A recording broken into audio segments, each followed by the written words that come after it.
सच्चिदानंद भगवान की, सनातन धर्म की। किसी को सदा काम नहीं रहता, किसी को भी सदा क्रोध नहीं रहता, किसी को सदा लोभ नहीं रहता, परंतु जब कोई वेग हो, चाहे क्रोध का, चाहे काम का, चाहे लोभ का, उस समय उससे बचना, यही धैर्य है। एक सूत्र है, विकार हेतौ शति विक्रियन्ते एषां न चेतांसि तयोः धीरा। धीर कौन है? जो विकार की स्थिति पर उसको रोक सके। विकार हेतौ सति, विकार हेतौ सति विक्रियन्ते एषां न चेतांसि। जिसका चित्त विकार की उस अवस्था में रोक लेता है, नहीं करता, वही धैर्यवान है।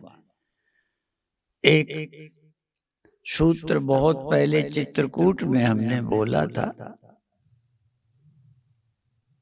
धैर्य क्या है, और उपनिषदों में कहा है कि धैर्यवान पुरुष को ही आत्मा की प्राप्ति होती है।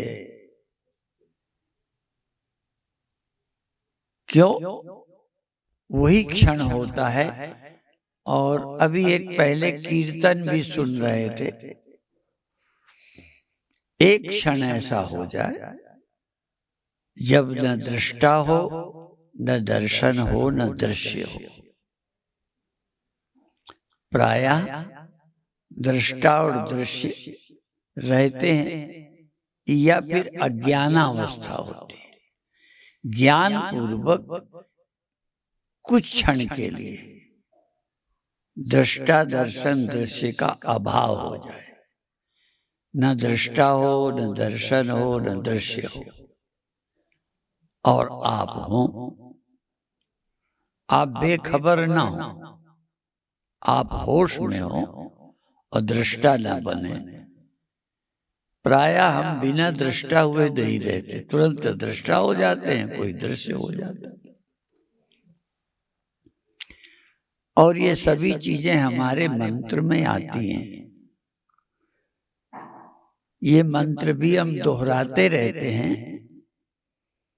जिससे लोगों का ख्याल उस पर जाए। यत्र द्वैतम इव भवति, जहां द्वैत की तरह होता है, वहीं कोई किसी को जानता है, देखता है, सुनता है। यत्र द्वैतम इव भवति तत्र इतर इतरम पश्यति, इतर इतरम जिघ्रति, इतर इतरम शृणोति। यत्र अद्वैतमेव भवति, जहां अद्वैत की तरह होता है, तत्केन कम पश्येत, केन कम जिघ्रेत। कौन किसे सूंघेगा, कौन किसे जानेगा। इसलिए त्रिपुटी बोलते हैं, तीन। इस त्रिपुटी के पार एक सेकंड को कोई अनुभव करे। हमने जागृत अनुभव किया, स्वप्न अनुभव किया, सुषुप्ति अनुभव की, लेकिन दृष्टा दर्शन दृश्य तीनों का अभाव नहीं देखा, और तीनों में अपना होना नहीं देखा। अपन ने दृष्टा माना तो दृश्य में मैं नहीं हूं। मैं दृष्टा हूं, दृश्य कोई और है। दृष्टा और दृश्य दोनों मैं हूं, ये भी नहीं देखा। दृष्टा दर्शन दृश्य तीनों मैं हूं, ये भी देखना कठिन है। और तीनों हैं नहीं, तीनों का अभाव देखना ये भी बड़ा कठिन है। कोई कोई साधक वेदांत चिंतन करते हुए दृष्टा और दृश्य दोनों को मैं देखता है। अभी हम अलग हैं, हमसे अलग कुछ है। मैं यहां हूं, वहां मैं नहीं हूं। मैं ये हूं, मैं वह नहीं हूं। सब कुछ मैं हूं ऐसा भी नहीं देख पाते, दृष्टा और दृश्य दोनों मैं हूं ये भी अनुभव नहीं करते।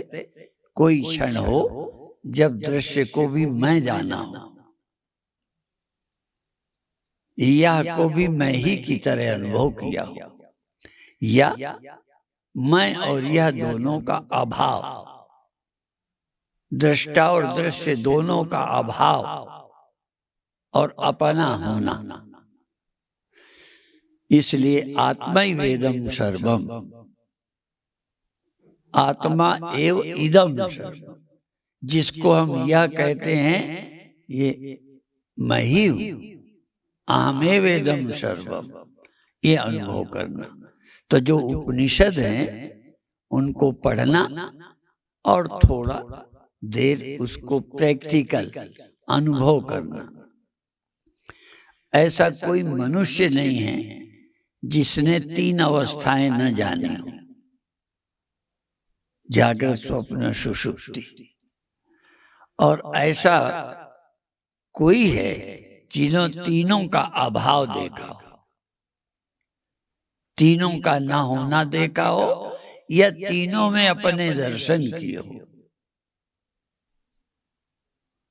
अपना दर्शन, अपने अस्तित्व को यह में भी देखा हो। मैं यह से अपने को अलग देखता हूं, मैं से यह को अलग देखता हूं। ये द्वैत है, अद्वैत नहीं देख पाते। इसलिए मानव शरीर इस अद्वैत दर्शन के लिए मिला है।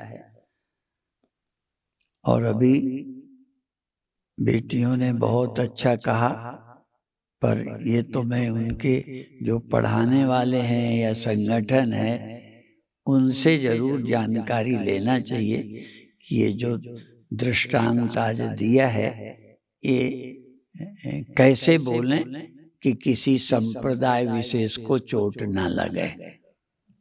क्योंकि ग्रंथों में आया है, वर्णन आया है, तो भगवान वाल्मीकि का वर्णन किस रूप में करें या इसमें क्या परिवर्तन करें, क्योंकि कहीं ये कथा करें कल कोई विरोध खड़ा हो, इस विषय में संगठन की राय लें।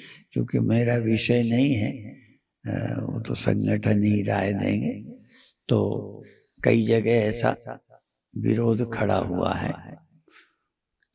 और एक ये सौभाग्य की बात है कि हम लोग अपने इष्ट देवी देवताओं के विरुद्ध भी कुछ सुन लेते हैं, सह लेते हैं, पर वो बड़े अच्छे लोग हैं जो जिसको वो इष्ट मानते हैं उसके विरुद्ध कुछ सुनना नहीं चाहते। यद्यपि हमारे ग्रंथों में भी ऐसा बोला तो है, हरिहर निंदा सुने जो काना, होए पाप गो घात समाना। अपने आराध्यों की निंदा सुनना। हम ही लोग हैं जो इतने दिन तक अपने मंदिरों का तिरस्कार, मंदिरों को गिराकर उन पर मस्जिदें देखते रहे, हमें सहने की आदत पड़ गई है। धन्य है वो लोग जो सहना चाहिए वहाँ सहें, जहाँ नहीं सहना चाहिए वहाँ ना सहें। यह भी हमारे विवेक पर निर्भर होता है। कई बार हम व्यक्तिगत अपने अपमान को तो बहुत बुरा मानते हैं, पर हमारे इष्ट का अपमान होता है हम सह लेते हैं। अपना अपमान बर्दाश्त नहीं होता, अपने इष्ट का हो जाता है। तो ये ऐसा है, अपने घर का नुकसान थोड़ा भी बर्दाश्त नहीं, पर दूसरों का नुकसान कुछ मालूम ही नहीं पड़ता। तो संत महात्मा तो होते हैं जो दूसरे का दुख सहन नहीं करते, अपना दुख सहते हैं, अपना वनवास सह लेंगे, अपना अपमान सह लेंगे, परंतु अपने धर्म का, अपने इष्ट का अपमान सहन नहीं करते। तो ये बहुत कुछ है विषय। कई बार हमसे भी पत्रकार लोग पूछते थे कि आप ये क्यों समय बर्बाद करते हो राम जन्मभूमि के आंदोलन में। तो कोई भी अपने आश्रम की लड़ाई हो तो लड़ लेगा, अपनी जायदाद थोड़ी भी जाती हो तो उसके लिए दुखी होगा, संघर्ष करेगा। पर हमारे आराध्यों का अपमान, उस पर हम चुप रहते। तो अलग अलग है। तो ऐसे लोग भी हैं जो भगवान वाल्मीकि के विषय में कुछ बातें सुनना पसंद नहीं करते। तो क्या करना होगा हमें नहीं पता। ये तो संगठन के लोग इस पर कैसे कहें कैसे ना कहें। ऐसे जैसे कुछ जातियों का नाम लेना, तो वो हम जनक के उदाहरण में एक लोग बोला करते हैं, तब वो बोलना अच्छा नहीं लगता, तो कोई दूसरा रास्ता निकाल के कहते हैं कि जब जनक के दरबार में गए तो वहाँ अष्टवक्र गिर गए तो सब जनक के लोग, जनक दरबार में लोग बैठे थे, हंस गए। तो उन्होंने फिर ये कहा कि यहाँ चमड़े की पहचान हो रही है, ये ब्रह्मज्ञानियों के दरबार में मैं शरीर से टेढ़ा हूँ, गिर पड़ा तो हंसे लोग। तो यहाँ इन्हें ब्रह्म की पहचान नहीं है, ये सिर्फ हमारे शरीर को देखने वाले लोग हैं, ऐसा अष्टवक्र ने कहा। तो वहां चमड़े की पहचान करने वालों के लिए शब्द का जाति परक नाम है। तो कई बार हम ये कह सकते हैं कि चमड़े की पहचान करने वाले लोग यहाँ हम नाम ना जाति कर लें, क्योंकि आजकल जाति शब्द का कानून से अपराध हो गया है। तो ऐसे शब्दों को कैसे बोलना। तो यहाँ सब सभा चमड़े की पहचान करने वाले हैं, ब्रह्म के पहचानने वालों का दरबार है और नजर इनकी चमड़े की तरफ है। तो ऐसा तो बहुत बहुत प्रसन्नता है, और हम तो बहुत प्रसन्न होते हैं जब ये कथाकार प्रातः उठते हैं, समय पर प्रार्थना करते हैं, उठने का मंत्र क्या है और पृथ्वी में चरण रखने के पहले क्या बोलना, ये सब सीख रहे हैं, जो हमको बहुत उम्र के बाद सुनने को मिला। बहुत चीजें हमें पता ही नहीं थी, और ये तो मैं कई बार बोल चुका। जैसे चलते में पैर नहीं छूना, भोजन करते में, ध्यान भजन करते में छू कर नमस्कार नहीं करना। तो हम साधु हो गए थे, तब तक हमें नहीं मालूम था। हम लेटे हुए थे तो एक माता हमको ऐसे बोली, स्वामी जी उठ के बैठ जाओ। ये सच्ची घटना है। तो मुझे बड़ा आश्चर्य हुआ कि माता हमें कहती उठ के बैठ जाओ। मैंने पूछ लिया क्यों, तो कहती मुझे पैर छूना है। माने लेटे में पैर नहीं छूना माता को मालूम था, हम साधु हो गए थे, हमें मालूम नहीं था। अर्थात लेटे में छू के नमस्कार नहीं, दूर से। ऐसे ही चलते में दूर से हाथ जोड़ना चाहिए, पैर नहीं छूना चाहिए। पूजा करते में, बाल बनवाते में, भोजन करते में छू के प्रणाम नहीं करना। सिर्फ कई चीजें पुण्य ही नहीं होती, कैसे करें तो पुण्य है, कैसे करें तो वो पुण्य ही पाप है। ऐसे ही कब संतान पैदा करें तो पुण्य है, और कब करें तो पाप है। वही कर्म कैसे करें कब करें तो पाप हो जाता है, वही कैसे करें कब करें तो पुण्य होता है। कोई ऐसे युद्ध, ऐसे ही किसी को मार दें तो ये पाप हो गया, परंतु सरकार के आदेश से, कानून से जब हम वही काम करते हैं तो पुण्य होता है। उसी को हम पहले मार दें और जब कोर्ट से उसके पकड़े जाने, मारे जाने की छूट मिल जाए तब मार दें तो इनाम मिलेगा। इनाम बोलते भी हैं कि फला को मारने वाले को इतने हजार, पकड़ने वाले को इतने हजार इनाम, और पहले मार दो तो उल्टा हो जाए।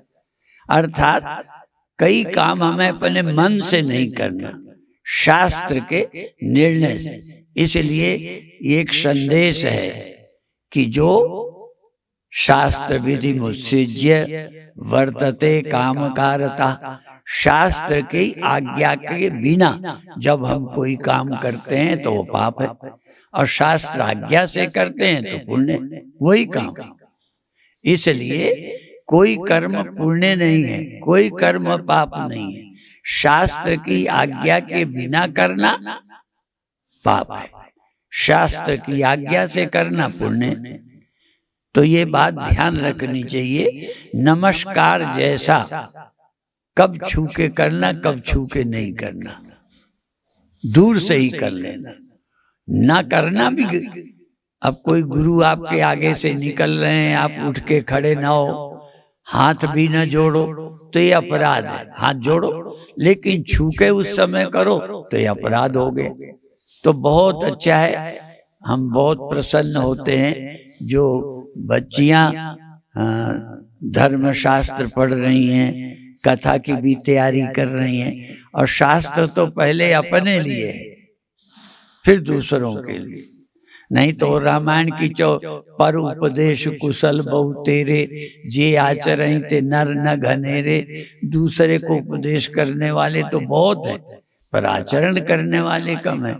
तो बधाई के पात्र हैं जो शास्त्र का अपने जीवन में आचरण करते हैं और स्वयं आचरण करके अपने जीवन के द्वारा दूसरों को उपदेश करते हैं। इतना ही कहकर अभी समाप्त कर रहे हैं। ओम शांति शांति।